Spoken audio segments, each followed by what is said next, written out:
It's exactly 4:03 p.m. in the evening, Sunday morning, rather Sunday evening.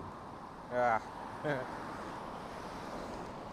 This is 2026, January 18th. The location is Burundi, Bujumbura city, the capital. This is Not.So.Burundian here, and I will be right with you in a few seconds. Enjoy the intro. Whoop.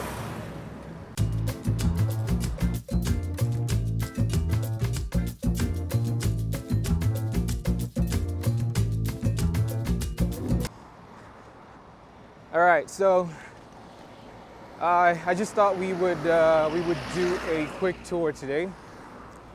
It's the only day of the week that I get to ride and actually exercise, which is on Sunday evening, right after I close my office, that is. So I just thought I would take you guys with me on this ride. So we will be doing, this is us passing by Quartier Kigobe. From Kigobe, we're gonna do Sioni Market. We're gonna go down to Burundi. Then from Burundi, we're gonna be heading down towards Avenue du Large. And then we're gonna make our way, we're gonna go all the way to Kibenga from there. Kibenga will be our final destination. And for anybody else that's new to the channel, like I said, this is Not.So.Burundian here. I make videos while touring Burundi on two wheels. Currently I'm doing that on a bicycle, but hopefully soon enough I hope to upgrade to a motorcycle. No matter how small it'll be, it doesn't really matter. I can't do what I used to do on a bicycle now that it's 2026. But anyways, for the Burundians that are watching the channel, I hope you get to enjoy the view and, you know, just mesmerize a little bit.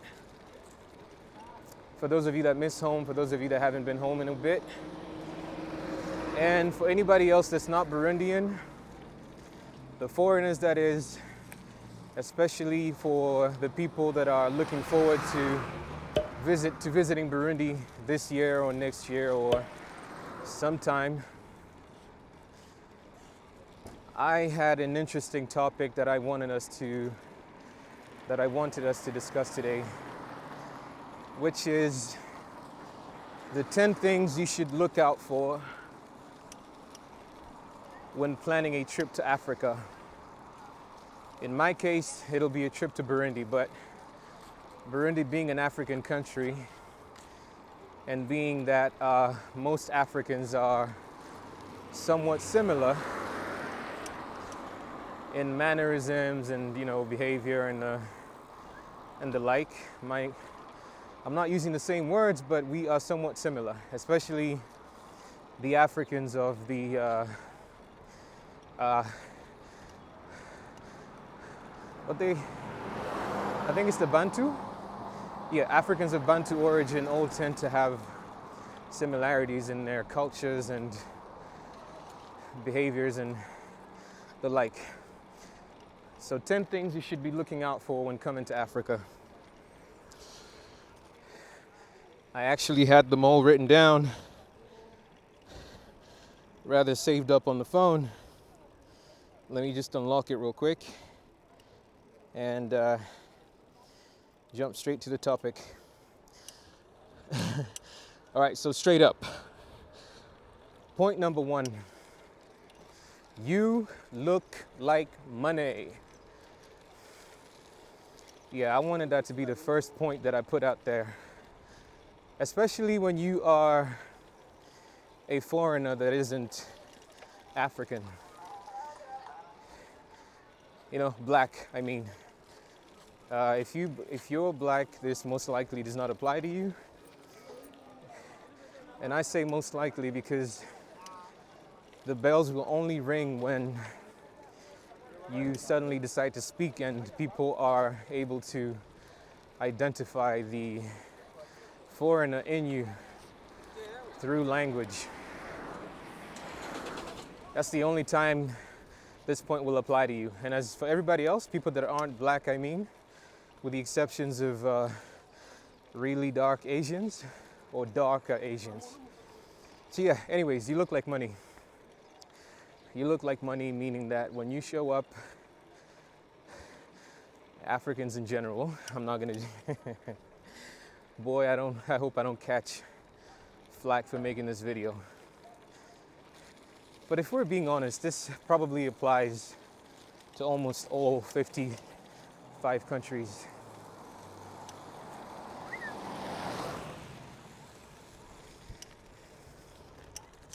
So yeah, you will look like money anywhere you go in Africa, which means that you're going to be having a lot of people coming to you with all kinds of stories. They will approach you in all sorts of ways, trying to extract a little something from you. Because the assumption is that you have money, that you're rich in a sense, that you can afford to shell out $100, $50, or euros, whichever the currency, it doesn't matter. So you should always have that in mind. And that particular topic, which brings me to point number 2, which is you're someone's opportunity. Yep. People will always look at you as their chance at making a quick buck or making some money. Basically, 90% of the people that make it an effort to approach you will do so in the hopes that at the end of the day, they'll get something out of you. It's either it'll come from the goodness of your own heart, or they will entice you to somehow. Either way, consider yourself a target when you're in Africa as far as money is concerned. When it comes to peaceful countries, it'll just be people begging. When it comes to not so peaceful countries, it'll be people trying to do bad. But for the most part, in most African countries, it's safe. Ooh, let me get quicker than this bus. Yep, I'm already at Bujumbura-Burundi at the moment. So yeah, that was point number 2. You're someone's opportunity. And point number 3 is, oh man, I should have set the timer on this stream to not shut down. Oh, let me get to the menu. I gotta be able to keep the screen on for longer so I don't have to get to the password every time I need to unlock the phone. Hold on, let me stop for a second. I am being super unsafe. All right, point number 3. People will call you names. They'll call you names. For those of you that have already been in Africa, I know you're already super familiar with the word Mzungu. Mzungu in East Africa. Anywhere in East Africa, they'll call you Mzungu. Nigeria, you'll be called Oyibo. So basically, it's the term that people used to call folks of lighter skin tone. By lighter skin tone, I mean like super, super light. You could even be African that is super light and you always have people joke about you being Mzungu. Now, depending on where you are, this term will be used way too often. It'll be used way too often for your comfortability, which will lead to your not liking your stay while in Burundi. Now, for the most part, a lot of people don't really mean harm. They're just intrigued, and for the most part, it won't happen when you visit any capital cities, any of the capital cities of all the 54, 55 countries in Africa. It'll be mostly annoying when you choose to venture out of the outskirts of the city. You have kids running up to you, heck, and even older folk just calling you Mzungu, and yeah, you need to prepare yourself for that. It can be quite annoying, and I know this feeling because I've lived in India for like 5 years, and so I know how annoying what that could be like. So yeah, there's that.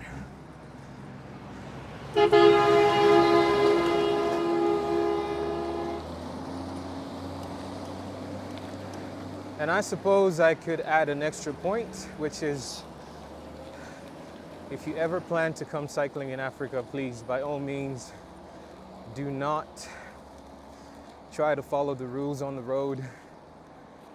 You should always flow one with traffic. You've never come across people bumping into each other on the pedestrian lanes. So try to be like a pedestrian on the road. Flow with the traffic. Do not follow the rules. Be attentive at all times. But yeah. Point number 4. Cash is king in Africa. Cash is the absolute king. So if you were to come to Africa, you got to make sure to carry cash. Oh, there goes the lake.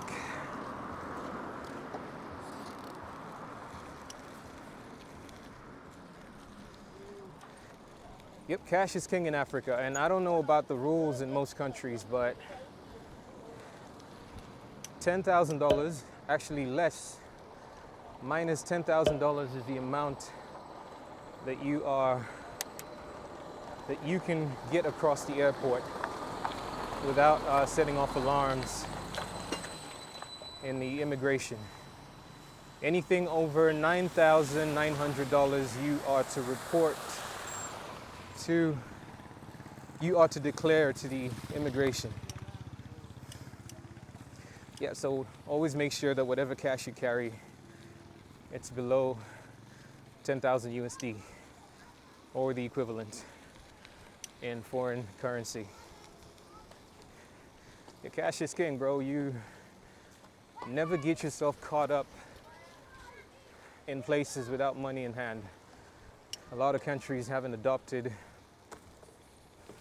the cashless system yet. So,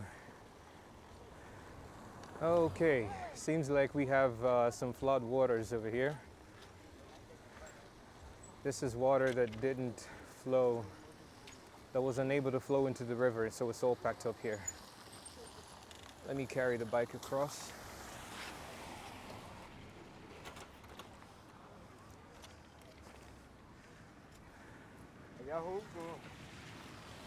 And hopefully I don't run into any. Ooh, jeez, I forgot I got the camera in the back. Damn. The camera is gonna get wet.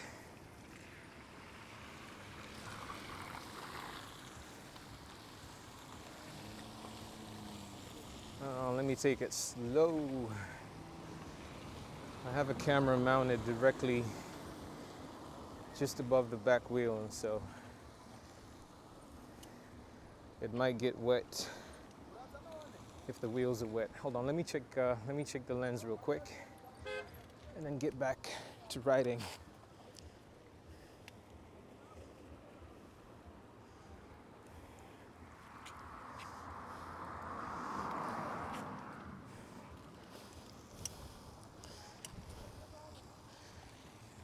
All right, which brings us to point number 5. It gets lonely in Africa, especially with the language barrier.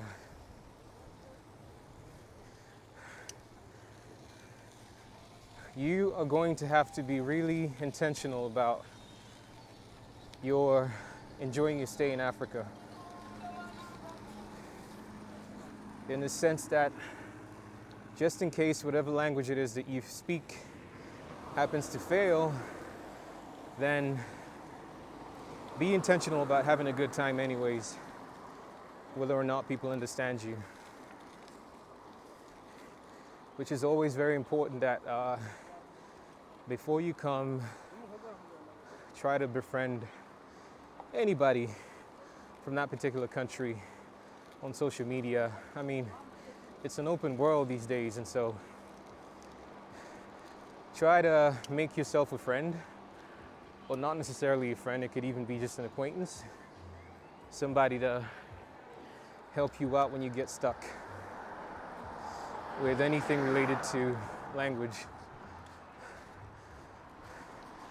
Ooh, I could have sworn I had so much to say as far as that topic is concerned, and now I've just completely run out of words. Yeah, let's jump straight to the next topic. Yeah. It is super expensive to fly within Africa. Believe me, it probably costs less to get from Lagos, Nigeria to London, UK than it is to get from Lagos down to Nairobi. And for whatever reason, but if I was to think hard about it, it's probably because there isn't enough traffic, and the uncertainty of the local currency, I suppose, could be the reason why it's expensive to fly within Africa, but I'm not sure. For whatever reason, it tends to be very expensive to fly within Africa. It could eat away at your cash really fast if you're not willing to take buses or trains, depending on what part of Africa you're in. If you're in Nairobi, you can easily get to Kampala on a bus. I think it's about a day's journey, sunrise to sundown. I'm not quite sure, but you can look that up. Bujumbura to Dar es Salaam, or vice versa, Dar es Salaam to Bujumbura, takes you roughly about 2 days. Sunrise to sunrise, and then afternoon. So yeah, you've got to be willing to take alternative means of transport. Next point number 7 rather. Africa, it's a different kind of fun. If you've made the decision to come all the way to Africa, then you've got to get it in your head that most of the things you used to do for fun from wherever it is you're from, you might not find in Africa. So when you come to Africa, you mainly come to explore.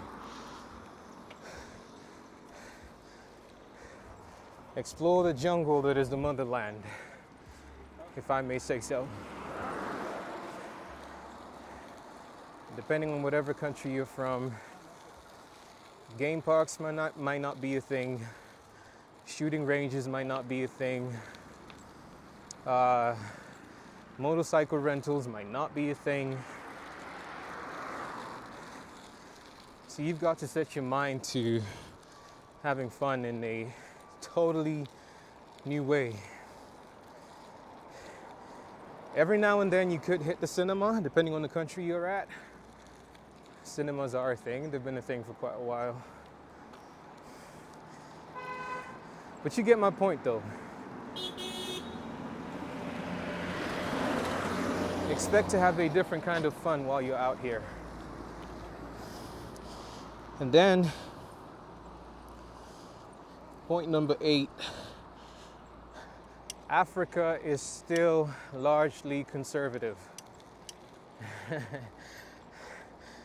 And why would that be an issue for some of you foreigners coming from mostly liberal countries? Well, how do I tie?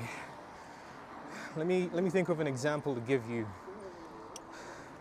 as to why I would bring this up.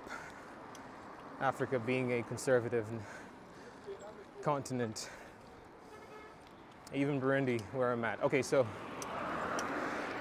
let's start with clothing. And if I'm gonna mention clothing, I guess I'm gonna have to tie the girls into this video. So, mini skirts, really short shorts, tight dresses, you know, dresses that really hug your body. Yep, all of those things are shunned upon greatly.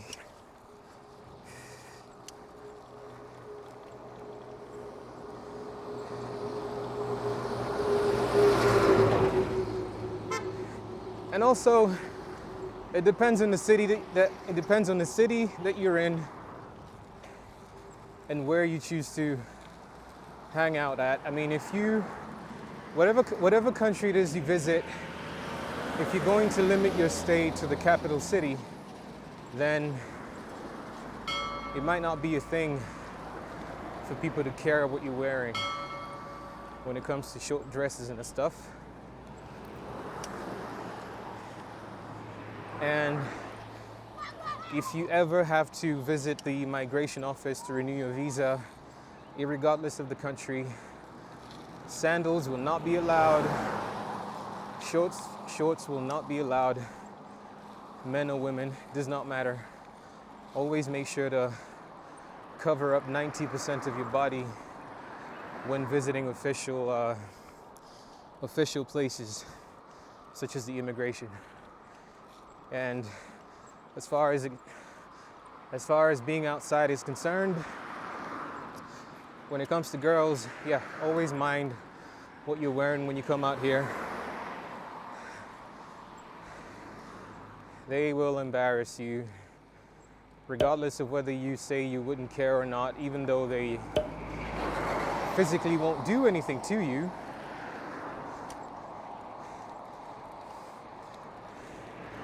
But yeah, it's not a good feeling having people gawking at you and saying stuff to you just because you are wearing revealing clothing. But yeah, point number 9. Africa is big and small at the same time. I know it's the second largest continent in the world, I think. If not the first, I'm not sure. But because of the bad roads in most countries and the lack of enough intercontinental flights, in most countries you would probably have international airports in 1, 2, or 3 cities maximum, and then you can stretch that out to maybe 5 to 6 cities per country that have local airports. And so the rest of the traveling will have to be done on road. And yeah, it could take days to get to places that you need to be, due to the fact that our transport systems are not as expansive. They're not as big as one would hope them to be, so, which is why I say Africa is big and small at the same time. Africa is it's big if we are talking about size, but it's also small in the sense that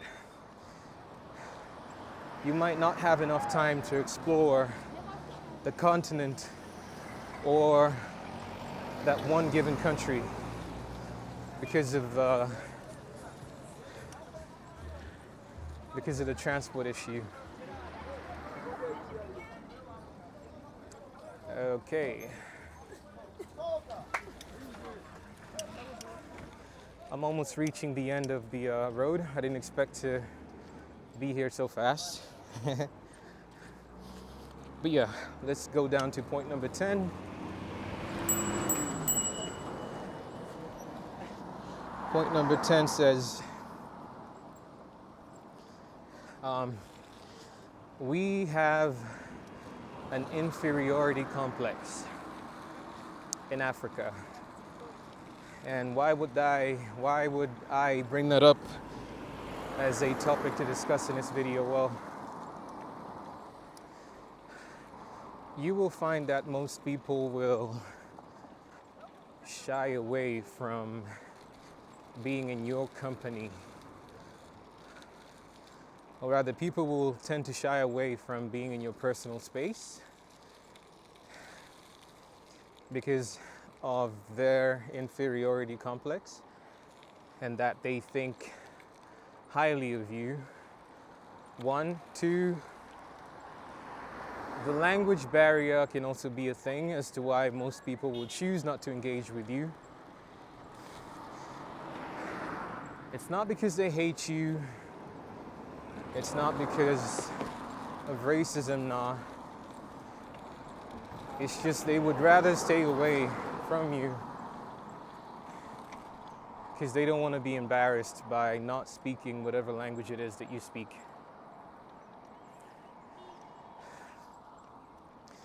So yeah, we have an inferiority. We do have an inferiority complex. Ooh, the King School. I used to go to this school back when it was in when it was on the opposite side, this side, the King's International School. That was 2006. It's a long time ago. Damn. So yeah.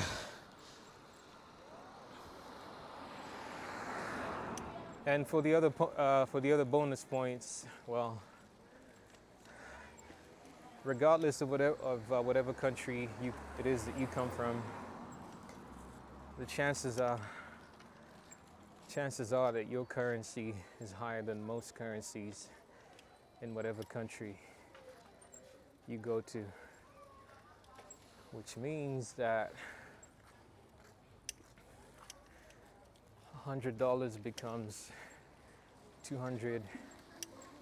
$100 becomes 650 grand in Burundi.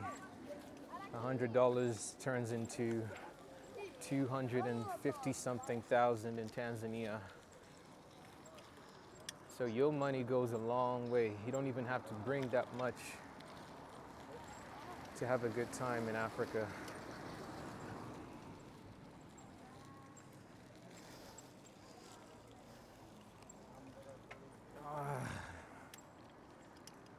Whew. I am exhausted.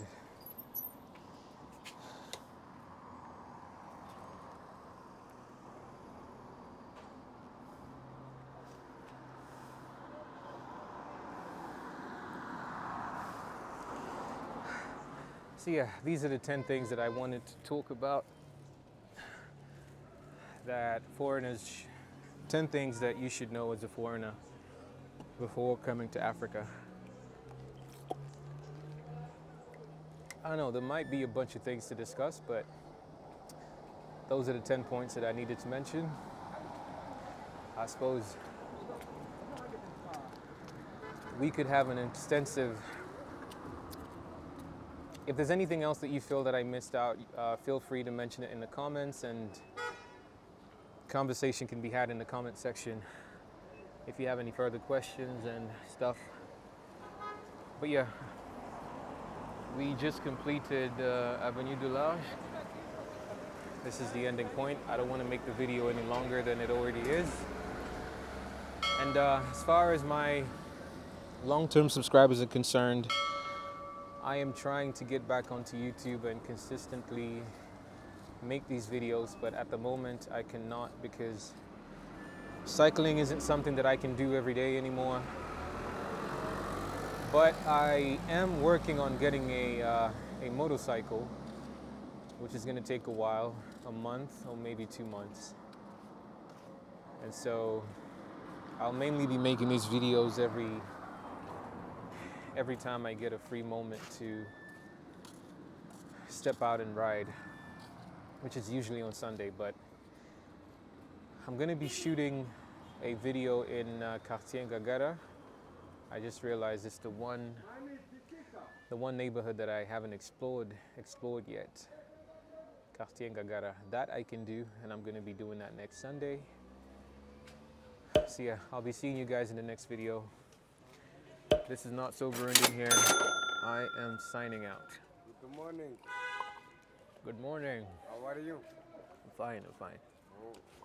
We're gonna pick up a spot. Fresh it up. Não importa.